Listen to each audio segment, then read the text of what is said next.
اعوذ باللہ من الشیطان الرجیم بسم اللہ الرحمن الرحیم اللہم صلی علی محمد وعلی آل محمد۔ آج ہم سورۃ البقرہ کی آیت نمبر 191 تا 200 تک کا ترجمہ اور مختصر تفسیر بیان کریں گے۔ اللہ رب العزت سے دعا ہے کہ اللہ ہمیں اسے صحیح صحیح بیان کرنے اور اس پر عمل کرنے کی توفیق عطا فرمائے، آمین۔ وَاقْتُلْهُمْ حَيْثُ ثَقِفْتُمُوهُمْ، اور انہیں مار ڈالو جہاں تم انہیں پاؤ۔ وَأَخْرِجُوهُمْ، اور انہیں نکال دو۔ مِنْ حَيْثُ أَخْرَجُكُمْ، جہاں سے انہوں نے تمہیں نکالا۔ وَالْفِتْنَةُ أَشَدُّ مِنَ الْقَتْلِ، اور فتنہ زیادہ سنگین ہے قتل سے۔ وَلَا تُقَاتِلُهُمْ، اور ان سے نہ لڑو عند المسجد الحرام، مسجد حرام کے قریب۔ حتیٰ یقاتلکم، یہاں تک کہ وہ تم سے لڑیں، فیہ اس میں۔ فَإِنْ قَاتَلُوكُمْ، پس اگر وہ تم سے لڑیں، فَاقْتُلُوهُمْ، تو تم انہیں قتل کرو۔ كَذَلِكَ جَزَاءُ الْكَافِرِينَ، یہ سزا ہے ان کافروں کی۔ یعنی ان سے لڑو جہاں بھی تمہارا ان سے مقابلہ پیش آئے، اور انہیں نکالو جہاں سے انہوں نے تم کو نکالا، اس لیے کہ قتل اگرچہ برے ہے مگر فتنے سے زیادہ برا ہے، فتنہ اس سے بھی زیادہ برا ہے۔ اور مسجد حرام کے قریب جب تک وہ تم سے نہ لڑیں تم بھی ان سے نہ لڑو، مگر جب وہ وہاں لڑنے سے نہ چوکیں تو تم بھی بے تکلف انہیں مارو، کہ ایسے کافروں کی یہی سزا ہے۔ اس آیت کو سمجھیے، کیونکہ آج کے سیاسی حالات کے تناظر میں یہ آیت پاکستان پر پورا اترتی ہے۔ یہاں فتنے کا لفظ اس معنی میں استعمال ہو جس میں انگریزی کا لفظ پرسیکیوشن استعمال ہوتا ہے، یعنی کسی گروہ یا شخص کو محض اس بنا پر ظلم و ستم کا نشانہ بنانا کہ اس نے رائج الوقت خیالات و نظریات کی جگہ کسی دوسرے خیالات اور نظریات کو حق پا کر قبول کر لیا، اور وہ تنقید و تبلیغ کے ذریعے سے سوسائٹی کے موجود الوقت نظام میں اصلاح کی کوشش کرتا ہے۔ آیت کا منشا یہ ہے کہ بلا شبہ انسانی خون بہانا بڑی بری بات ہے، برا کام ہے، لیکن جب کوئی انسانی گروہ، یعنی آج کی اسٹیبلشمنٹ کی بات کر لیں، شباز گورنمنٹ کی بات کر لیں، عاصم منیر کی بات کر لیں، جب کوئی انسانی گروہ زبردستی اپنا فکری استبداد دوسروں پر مسلط کرے اور لوگوں کو قبول حق جبر کے ذریعے اور اصلاح اور تغیر کی جائز اور معقول کوششوں کا مقابلہ دلیل سے کرنے کی بجائے حیوانی طاقت سے کرنے لگے تو وہ قتل کی بنسبت زیادہ سخت برائی کا ارتکاب کرتا ہے، اور ایسے گروہ کو بزور شمشیر ہٹا دینا بالکل جائز ہے۔ یعنی آج کے دور میں پاکستان کی اگر بات کی جائے، جو الیکشن ہوئے ہیں اس کو زبردستی اپنی طاقت کی دھونس جما کر فارم 47 کے ذریعے عوام کی خواہشوں کے خلاف اپنی حکومت زور و زبردستی قائم کر دی گئی۔ ایسی حکومت ناجائز حکومت ہے، یہ قتل سے بھی بڑھ کے بڑا گناہ ہے، کیونکہ یہ فساد پھیلانے والے لوگ ہیں، ان کے خلاف جہاد کرنا جائز ہے، لیکن کب؟ جب تک تمہارے اندر پوری طاقت اور قوت نہ آ جائے، ورنہ تب تک اپنی طاقت اور قوت کو اکٹھا کرو، ہاں، تقریر سے، بات سے، زبان سے، قلم سے اس کا مقابلہ کرتے رہو۔ فَإِنِ انْتَهُوا فَإِنَّ اللَّهَ غَفُورٌ رَحِيمٌ، پھر اگر وہ باز آ جائیں تو بے شک اللہ بخشنے والا اور رحم فرمانے والا ہے۔ یعنی تم جس خدا پر ایمان لائے ہو اس کی صفت یہ ہے کہ بدتر سے بدتر مجرم اور گناہ گار کو بھی معاف کر دیتا ہے جب کہ وہ اپنی باغیانہ روش سے باز آ جائے۔ یعنی اگر یہ باز آ جائیں اور اپنی ڈھٹائی اور ظلم کو چھوڑ دیں تو بے شک اللہ معاف کرنے والا ہے، لیکن ساتھ یہ بھی فرمایا کہ اللہ ظالموں کو ہدایت نہیں دیتا۔ یہی صفت تم اپنے اندر بھی پیدا کرو۔ تمہاری لڑائی انتقام کی پیاس بجھانے کے لیے نہ ہو بلکہ اللہ کے دین کا راستہ صاف کرنے کے لیے ہو۔ جب تک کوئی گروہ راہ خدا میں مزاحم رہے بس اسی وقت تک اس سے تمہاری لڑائی بھی رہے، اور جب وہ اپنا رویہ چھوڑ دے تو تمہارا ہاتھ بھی اس پر نہ اٹھے۔ یعنی تمہاری کوشش اسلام کی سربلندی ہونی چاہیے۔ اگر گورنمنٹ وہ عوام کے مطابق اور اس کے بعد اسلام کے مطابق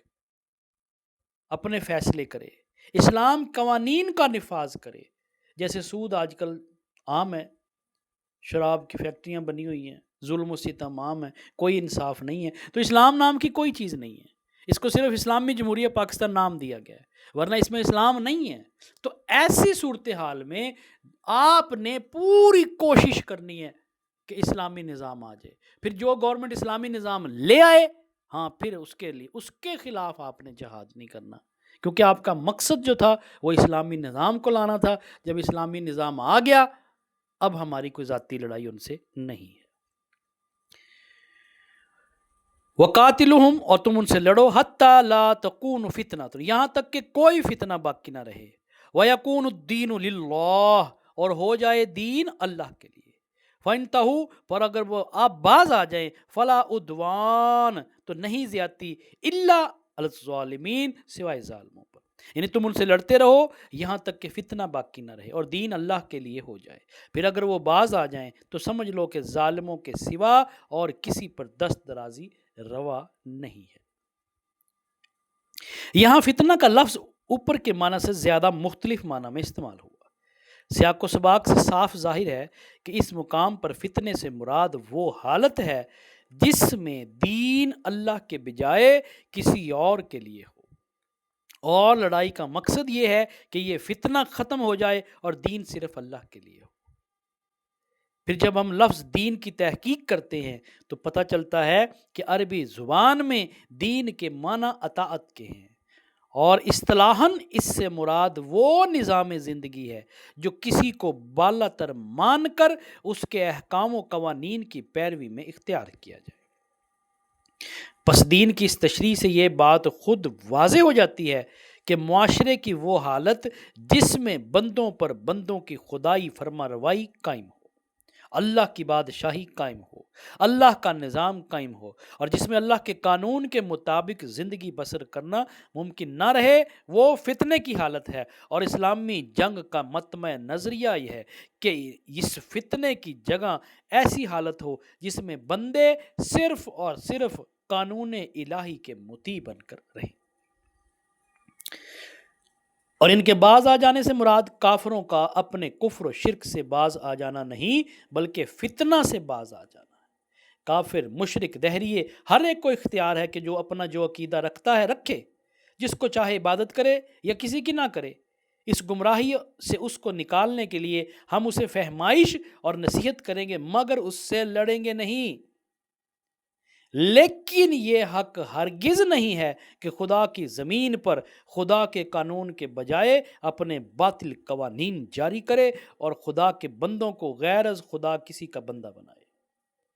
اس فتنے کو دور کرنے کے لیے حسب موقع اور حسب امکان تبلیغ اور شمشیر دونوں سے کام لیا جائے گا۔ مومن اس وقت تک چین سے نہ بیٹھے گا جب تک کفار اپنے اس فتنے سے باز نہ آ جائیں۔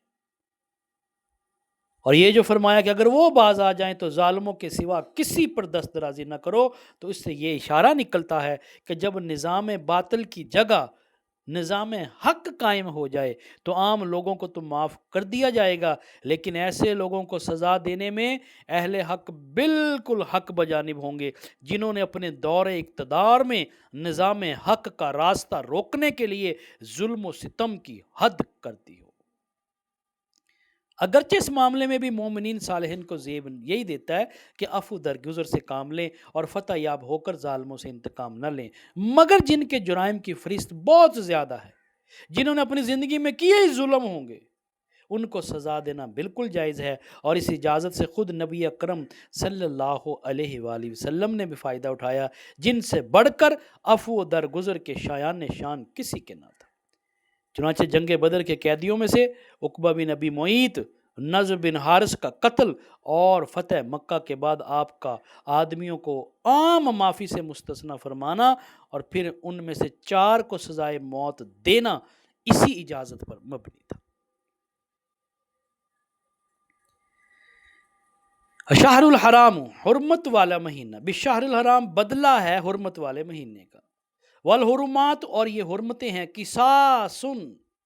یہ قصاص ہیں، فمن اعتدی، پس جس نے زیادتی کی، علیکم، تم پر، فاعتدوا علیہ، تو تم اس پر زیادتی کرو، بمثل ما اعتدی، اتنی جتنی اس نے زیادتی کی، علیکم تم پر، واتقوا اللہ اور اللہ ہی سے ڈرو، وَاعْلَمُوا أَنَّ اللَّهَ مَعَ الْمُتَّقِينَ اور جان لو کہ اللہ پرہیزگاروں کے ساتھ ہے۔ یعنی ماہ حرام کا بدلہ ماہ حرام ہی ہے اور ان تمام حرمتوں کا لحاظ برابری کے ساتھ ہوگا، لہذا جو تم پر دست درازی کرے تم بھی اسی طرح اس پر دست درازی کرو، البتہ اللہ سے ڈرتے رہو اور یہ جان رکھو کہ اللہ انہی لوگوں کے ساتھ ہے جو اس کی حدود توڑنے سے پرہیز کرتے۔ اہل عرب میں حضرت ابراہیم علیہ السلام کے وقت سے یہ قانون چلا آ رہا تھا کہ زکوٰۃ، ذی الحج اور محرم کے 3 مہینے حج کے لیے مختص تھے اور رجب کا مہینہ عمرے کے لیے خاص کیا گیا تھا، اور ان 4 مہینوں میں جنگ اور قتل و غارت گری ممنوع تھی تاکہ زائرین کعبہ امن و امان کے ساتھ اللہ کے گھر تک جائیں اور اپنے گھروں کو واپس ہو سکیں۔ اسی بنا پر ان مہینوں کو حرام مہینے کہا جاتا ہے، یعنی حرمت والے مہینے۔ آیت کا منشا یہ ہے کہ ماہ حرام کی حرمت کا لحاظ کفار کریں تو مسلمان بھی کریں، اگر وہ اس حرمت کو نظر انداز کر کے کسی حرام مہینے میں مسلمانوں پر دست درازی کر گزرے تو پھر مسلمان بھی ماہ حرام میں بدلہ لینے کے مجاز ہوں گے۔ اس اجازت کی ضرورت خاص طور پر اس وجہ سے پیش آ گئی تھی کہ اہل عرب نے جنگ و جدل اور لوٹ مار کی خاطر نسی کا قاعدہ بنا رکھا تھا، جس کی روح سے وہ اگر کسی سے قانون یا انتقام لینے کے لیے یا غارت گری کرنے کے لیے جنگ چھیڑنا چاہتے تو وہ کسی حرام مہینے میں اس پر چھاپا مار دیتے اور پھر اس مہینے کی جگہ کسی اور دوسرے حلال مہینے کو حرام کر کے گویا حرمت کا بدلہ پورا کر دیتے، یعنی انہوں نے 4 مہینے پورے کرنے چاہے وہ مہینہ چینج کر کے۔ اسی بنا پر مسلمانوں کے سامنے یہ سوال پیدا ہوا کہ اگر کفار اپنے نسی کے ہیلے کو کام میں لا کر کسی حرام مہینے میں جنگی کارروائی کریں تو اس صورت میں کیا کیا جائے، اسی سوال کا جواب آیت میں دیا گیا۔ وَانفِقُوا فِي سَبِيلِ اللَّهِ اور تم خرچ کرو اللہ کے راستے میں، وَلَا تُلْقُوا بِأَيْدِيكُمْ اور نہ ڈالو اپنے ہاتھوں سے، إِلَى التَّهْلُكِ ہلاکت کی طرف، وَأَحْسِنُوا اور نیکی کرو، إِنَّ اللَّهَ يُحِبُّ الْمُحْسِنِينَ اور بے شک اللہ نیکی کرنے والوں سے محبت کرتا ہے، یعنی اللہ کی راہ میں خرچ کرو اور اپنے آپ کو ہلاکت میں نہ ڈالو، احسان کا طریقہ اختیار کرو کہ اللہ محسنوں کو پسند کرتا ہے۔ اللہ کی راہ میں خرچ کرنے سے مراد اللہ کے دین کو قائم کرنے کی سعی و جد و جہد میں مالی قربانیاں کرنا ہے۔ اس آیت کا مطلب یہ ہے کہ اگر تم اللہ کے دین کو سر بلند کرنے کے لیے اپنا مال خرچ نہ کرو گے اور اس کے مقابلے میں اپنے ذاتی مفاد کو عزیز رکھو گے تو یہ تمہارے لیے دنیا میں بھی موجب ہلاکت ہوگا اور آخرت میں بھی۔ دنیا میں تم کفار سے مغلوب اور ذلیل ہو کر رہو گے اور آخرت میں تم سے سخت باز پرس ہوگے۔ احسان کا لفظ حسن سے نکلا ہے جس کے معنی کسی کام کو خوبی کے ساتھ کرنے کے ہیں۔ عمل کا ایک درجہ یہ ہے کہ آدمی کے سپرد جو خدمت ہو اسے بس کر دے، اور دوسرا درجہ یہ ہے کہ اس خوبی کے ساتھ کرے، اپنی پوری قابلیت اور اپنے تمام وسائل اس میں صرف کر دے اور دل و جان سے اس کی تکمیل کی کوشش کرے۔ پہلا درجہ محض طاعت کا درجہ ہے جس کے لیے صرف تقوی اور خوف کافی ہو جاتا ہے، اور دوسرا درجہ احسان کا درجہ ہے جس کے لیے محبت اور گہرا قلبی لگاؤ درکار ہوتا ہے۔ وَأَتِمُّوا الْحَجَّ وَالْعُمْرَةَ اور پورا کرو حج اور عمرہ للہ اللہ کے لیے، فَإِنْ أُحْصِرْتُمْ پھر اگر تم روک دیے جاؤ یا گھر جاؤ، فَمَسْتَيْسَرَ تو جب میسر آئے، من الحدی قربانی سے، وَلَا تَحْلِقُوا اور نہ منڈواؤ، رؤوسکم اپنے سر کو، حتیٰ یبلغ الحدی یہاں تک کہ پہنچ جائے قربانی محلہ اپنی جگہ پر، فمن کانا پس جو ہو، منکم تم میں سے، مریضاً او مریض، یا بہی اذن یا تکلیف، یعنی رست کو مریض ہو یا تکلیف، من راسی ہی اس سے فدیہ ہے، ففدیتن تو اس کے بدلہ ہے، من سیامی روزوں سے، او صدقۃ یا صدقہ ہے، او نسکن یا قربانی ہے، فائزا امن تم پس جب تم امن میں ہو، فمن تمتع تو جو فائدہ اٹھائے بالعمرہ ساتھ عمرے کے، الی الحج حج تک، فمستیسرا تو جب میسر آئے، من الحدی قربانی سے، فمن لم یجد پھر جو نہ پائے، فصیام تو روزے رکھے، ثلاثت تین، ایامن تین دن کے، فی الحج حج میں، وسبعۃ اور سات، اذا رجعتم جب تم واپس جاؤ، تلک عشرۃ کاملہ یہ پورے 10 ہو گئے، ذالک لمن لم یکن یہ اس لیے کہ نہ ہو اہلہ اس کے گھر والے حاضری ہی موجود، اور مسجد الحرام مسجد حرام ہے، واتقوا اللہ اور تم اللہ ہی سے ڈرو، وَاعْلَمُوا اور جان لو، ان اللہ شدید العقاب کہ اللہ سخت عذاب دینے والا ہے۔ یعنی اللہ کی خوشنودی کے لیے جب حج اور عمرے کی نیت کرو تو اسے پورا کرو، اور اگر کہیں گر جاؤ تو جو میسر آئے اللہ کی جناب میں پیش کرو، اور اپنے سر نہ مونڈو جب تک قربانی اپنی جگہ نہ پہنچ جائے۔ مگر جو شخص مریض ہو یا جس کے سر میں کوئی تکلیف ہو، اس بنا پر اپنا سر منڈوا لے تو اسے چاہیے کہ فدیہ کے طور پر روزے رکھے یا صدقہ دے یا پھر قربانی کرے۔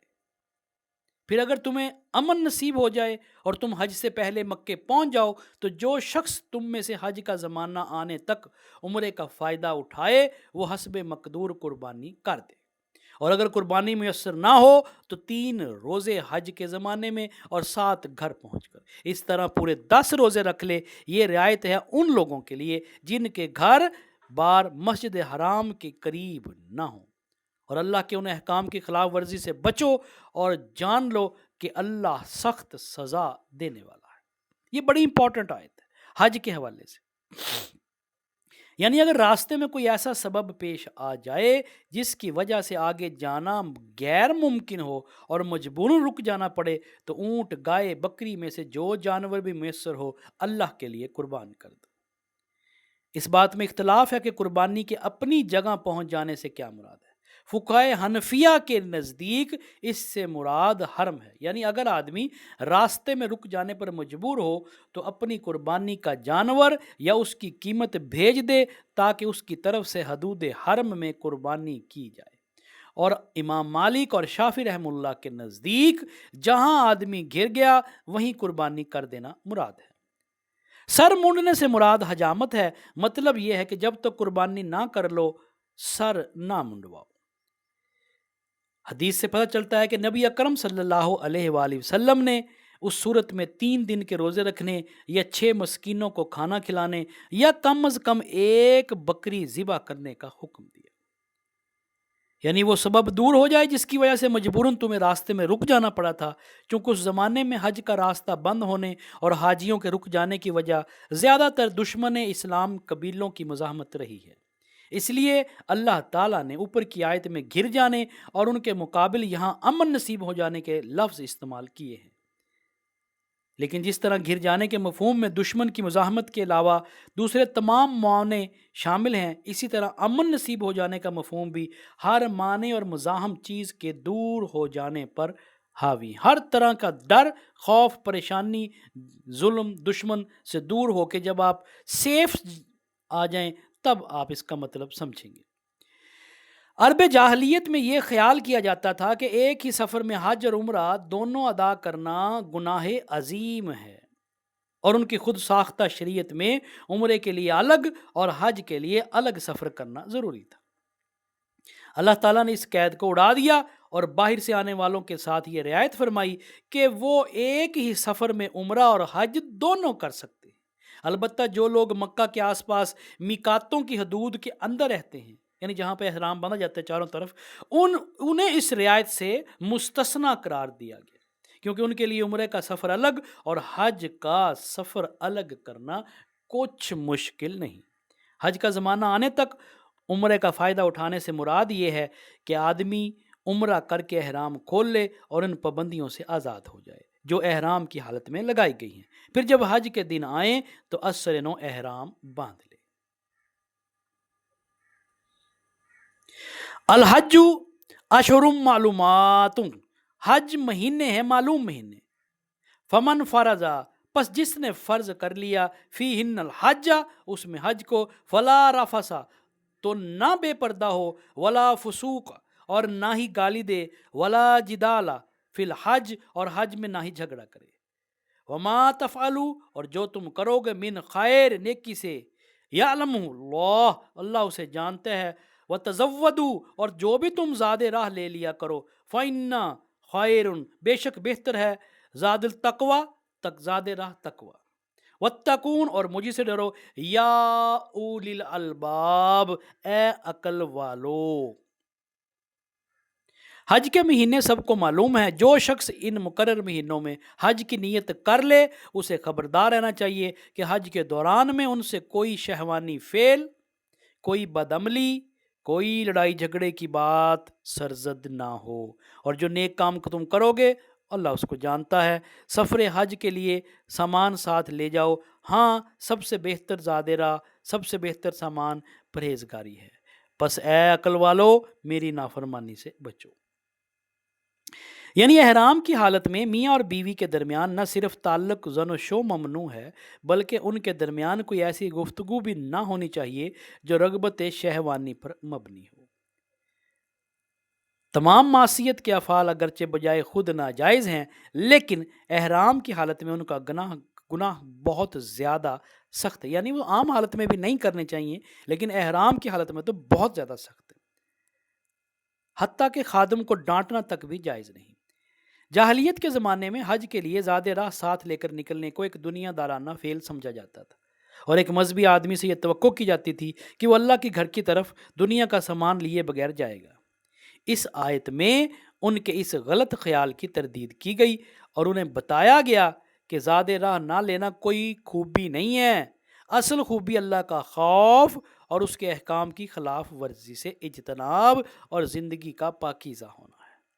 جو مسافر اپنے اخلاق درست نہیں رکھتا اور اللہ سے بے خوف ہو کر برے اعمال کرتا ہے، وہ اگر زاد راہ ساتھ نہ لے کر محض ظاہر میں فقیری کی نمائش کرتا تو اس کا کوئی فائدہ نہیں. اللہ اور خلق دونوں کی نگاہ میں وہ ذلیل ہوگا اور اپنے اس مذہبی کام کی بھی توہین کرے گا جس کے لیے وہ سفر کر رہا ہے. لیکن اگر اس کے دل میں اللہ کا خوف ہو اور اس کے اخلاق درست ہوں تو اللہ کے ہاں بھی اس کی عزت ہوگی اور خلق بھی اس کا احترام کرے گی، چاہے اس کا توشہ دان خانے سے بھرا ہوا. لیسا علیکم جناح، نہیں تم پر کوئی گناہ، ان تبتغوا، اگر تم تلاش کرو، فضل من ربکم، اپنے رب سے، فائزہ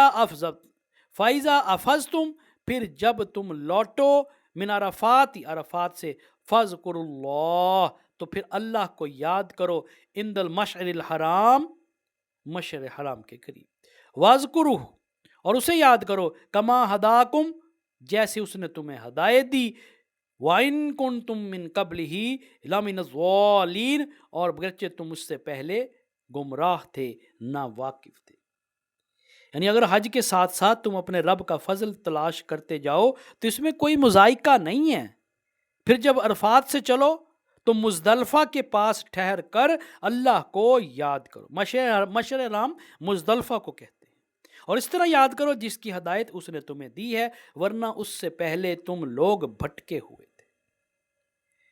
یہ بھی قدیم عربوں کا ایک جاہلانہ تصور تھا کہ سفر حج کے دوران میں کسب معاش کے لیے کوئی کام کرنے کو برا سمجھتے تھے، کیونکہ ان کے نزدیک کسب معاش ایک دنیا دارانہ فعل تھا اور حج جیسے ایک مذہبی کام کے دوران میں اس کا ارتکاب مذموم تھا.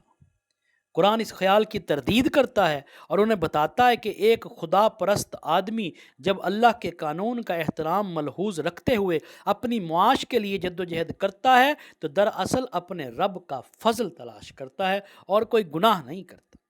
اگر وہ اپنے رب کی رضا کے لیے سفر کرتے ہوئے اس کا فضل بھی تلاش کرتا جائے تو یہ کوئی بری بات نہیں ہے.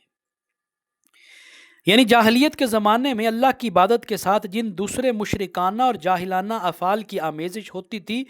ان سب کو چھوڑ دو، اور اب جو ہدایت اللہ نے تمہیں بخشی ہے اسی کے مطابق خالصتاً اللہ تعالیٰ کی عبادت کرو. ثم افیزو من حیثو، پھر جب تم لوٹو، افاظ الناس، لوٹیں جہاں سے لوگ، واستغفرو، اور تم مغفرت چاہو، اللہ کی، ان اللہ غفور الرحیم، بے شک اللہ بخشنے والا اور رحم کرنے والا ہے۔ یعنی پھر جہاں سے سب لوگ پلٹتے ہیں وہیں سے تم بھی پلٹو اور اللہ سے معافی چاہو، یقیناً وہ معاف کرنے والا اور رحم کرنے والا ہے۔ حضرت ابراہیم علیہ السلام کے زمانے سے عرب کا معروف طریقہ حج یہ تھا کہ 9 ذی الحجہ کو مینا سے عرفات جاتے تھے اور رات کو وہاں سے پلٹ کر مزدلفہ میں ٹھہرتے تھے۔ مگر بعد کے زمانے میں جب رفتہ رفتہ قریش کی برہمنیت، بزرگی قائم ہو گئی تو انہوں نے کہا کہ ہم تو بھائی اہل حرم ہیں، ہمارے مرتبے سے یہ بات فروتر ہے کہ عام اہل عرب کے ساتھ عرفات تک جائیں۔ چنانچہ انہوں نے اپنے لیے شان امتیاز قائم کی کہ مزدلفہ تک جا کر ہی پلٹ آتے اور عام لوگوں کو عرفات تک جانے کے لیے چھوڑ دیتے۔ پھر یہی امتیاز بنی خزاعہ اور بنی کنانہ اور دوسرے قبیلوں کو بھی حاصل ہو گیا جن کے ساتھ قریش کے شادی بیاہ کے رشتے تھے۔ آخر کار نوبت یہاں تک پہنچی کہ جو قبیلے قریش کے حلیف تھے ان کی شان بھی عام عربوں سے اونچی ہو گئی اور انہوں نے بھی عرفات جانا چھوڑ دیا۔ اسی فخر و غرور کا بت اس آیت میں توڑا گیا ہے، اور آیت کا خطاب خاص قریش کے اور ان کے رشتہ دار اور حلیف قبائل کی طرف ہے، اور خطاب عام ان سب کی طرف جو آئندہ کبھی اس قسم کے امتیازات اپنے لیے مخصوص کرنا چاہتے تھے۔ ان کو حکم دیا جا رہا ہے کہ اور سب لوگ جہاں تک جاتے ہیں انہی کے ساتھ تم بھی جاؤ، انہی کے ساتھ ٹھہرو، انہی کے ساتھ پلٹو، اور اب تک جاہلیت کے فخر و غرور کی بنا پر سنت ابراہیمی کی جو خلاف ورزی تم کرتے رہے ہو اس پر اللہ سے معافی مانگو۔ فَإِذَا قَضَيْتُم مَنَاسِكَكُم، پھر جب تم ادا کر چکو حج کے طریقے، فَاذْكُرُوا اللَّهَ، تو تم اللہ کو یاد کرو، کذکرکم، جیسے تمہاری یاد، آباؤکم، جیسے تم اپنے باپ دادا کو یاد کرتے ہو، او اشدہ، یا اس سے بھی زیادہ، ذکرن یاد کرو۔ فَمِنَ النَّاسِ، پس لو آدمیوں میں سے، من یقولو، جو کہتا ہے، ربنا آتینا، اے ہمارے رب ہمیں دے، فی الدنیا، دنیا میں، وما لہو، اور نہیں اس کے لیے، فی الآخرۃ من خلاق، آخرت میں کچھ بھی حصہ۔ یعنی پھر جب اپنے حج کے ارکان ادا کر چکو تو جس طرح پہلے اپنے آباء و اجداد کا ذکر کرتے تھے اسی طرح اب اللہ کا ذکر کرو، بلکہ اس سے بھی بڑھ کر۔ مگر اللہ کو یاد کرنے والے لوگوں میں بھی بہت فرق ہے۔ ان میں سے کوئی تو ایسا ہے جو کہتا ہے کہ اے ہمارے رب ہمیں دنیا دے، دنیا ہی دے دے ہمیں سب کچھ، ایسے شخص کے لیے آخرت میں کوئی حصہ نہیں۔ یعنی اہل عرب حج سے فارغ ہو کر مینا میں جلسے کرتے جن میں ہر قبیلے کے لوگ اپنے باپ دادا، اپنے رشتہ دار، اپنے قبیلے والوں کے کارنامے فخر کے ساتھ بیان کرتے اور اپنی بڑائی کی ڈینگیں مارتے تھے۔ اسی پر فرمایا جا رہا ہے کہ ان جاہلانہ باتوں کو چھوڑو، پہلے جو وقت فضولیات میں صرف کرتے تھے اب اسے اللہ کی یاد اور اس کے ذکر میں صرف کرو۔ اس ذکر سے مراد زمانہ قیام منی کا ذکر ہے۔ آج تک کے لیے اتنا ہی، انشاءاللہ اگلی نشست میں ہم سورۃ البقرہ کی آیت نمبر 201 سے 210 تک کا ترجمہ بیان کریں گے۔ تب تک کے لیے اجازت دیجیے۔ سبحان ربک رب العزت عما یصفون وسلام علی المرسلین والحمد للہ رب العالمین، وصلی اللہ تعالی علی خیر خلق محمد وعلی آلہ واصحابہ اجمعین برحمتک یا ارحم الراحمین۔